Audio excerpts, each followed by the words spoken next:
Hey folks, welcome back to the channel. My name is Street Court Dave, and today we've got 5 interesting facts, one more interesting than the others, about Gibson guitars and all the shenanigans that they get up to. So let's do it.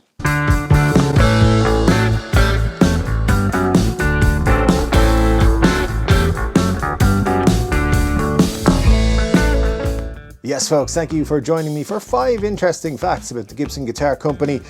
Got them all lined up. Now before I get into it, hit that subscribe button please and hit the notification bell. Choose all notifications and then hit the like button because you're cool. Make sure you stay till the end of the video because that's what the coolest people on YouTube do. Leave a comment in the comment section there about your favorite Gibson fact. Don't leave anything like 3 out of 5 headstocks on Gibsons are broken or nothing like that. We know, that's all good. And some people even say they're better once they get repaired. So there you go. But we've got some 5 facts. Let's dig into them and see how we get on. Some of them are interesting, very interesting in fact. But did you know that when the Gibson Les Paul came out in 1952, yes, it was all the way back in 1952, it cost just $210. I wish I could pick a few up for $210 right now. That'd be pretty sweet. However, you translate $210 in 1952 into 2023 money, then you'd be paying $2,370.78, which is a lot more.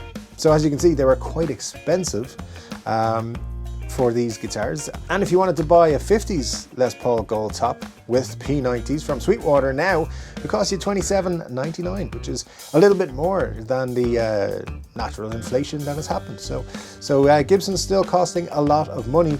However, if you wanted to pick yourself up one of those first Les Pauls from 1952 now, it would actually cost you somewhere between $35,000 and $40,000. So yeah, maybe the $27.99 is not too bad. An interesting fact about the Flying V and Explorer guitars: Ted McCarty was heavily influenced when designing these guitars by automobiles of the 1950s, particularly those by Cadillac and Chrysler. Yes, you might know this just by looking at them. Ted McCarty was designing these guitars in 1957 to be brought to the 1958 NAMM show, which was happening in the January of that year.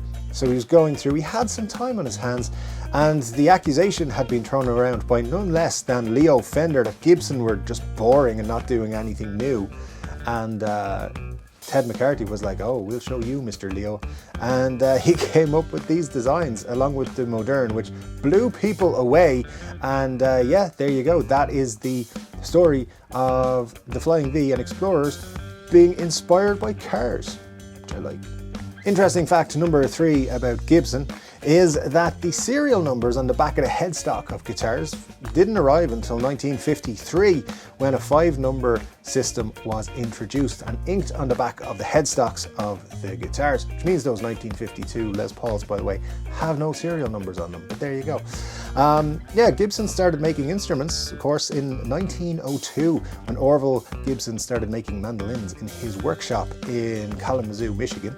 However, in 1930 they started making guitars, no serial numbers, all the way up to 1953, and that's when obviously they started putting them on all the guitars. And now of course they have the stamped in headstock, back of the headstock serial number, where they have the system where you can work out which day your guitar was stamped on, or your neck anyway was stamped on.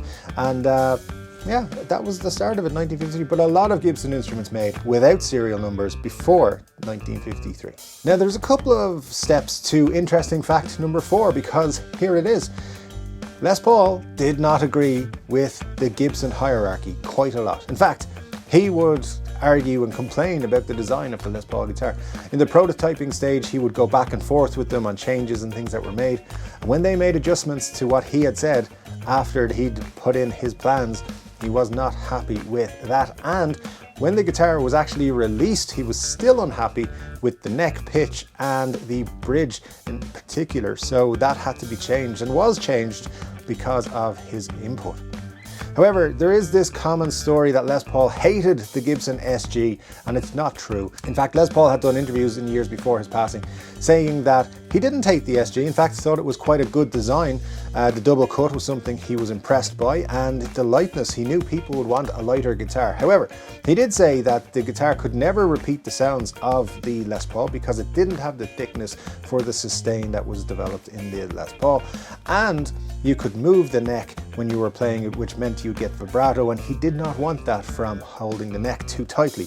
So he didn't hate the SG, he just didn't love it, even though he did agree with me that it was the best guitar ever made. I might have made that last bit up. And finally, and I think a very interesting fact, number 5. The Les Paul model in 1952 almost came out not as the Gibson Les Paul, but just as the Les Paul guitar. One of the negotiation points between Les Paul and Gibson back in the day was that the guitar would be released without any Gibson branding or affiliation to Gibson. In fact, it would just come out as a Les Paul guitar, and that was something that stuck firm all the way through the prototyping phase for the guitar, but was dropped relatively close to the actual final production. So there is a possibility that these guitars could have come out and not be known as the Gibson Les Paul, but instead just the Les Paul guitar. And I wonder where they would have gone from there, because that probably made quite a difference, wouldn't you say? Anyway, the Gibson Les Paul did come out in 1952, and now you just can't get away from it. I mean, even though it went away for a few years, it came back with a vengeance and is now one of the most iconic instruments in the world. And guys, that is 5 interesting facts about Gibson guitar and the company that it is. I think some of these are pretty cool. I like the fact that Les Paul did not hate the SG. That's one that gets confused quite a lot. Let me know your Gibson thoughts in the comment section down below. I'll be back with another guitar related video very soon. But until then, take care.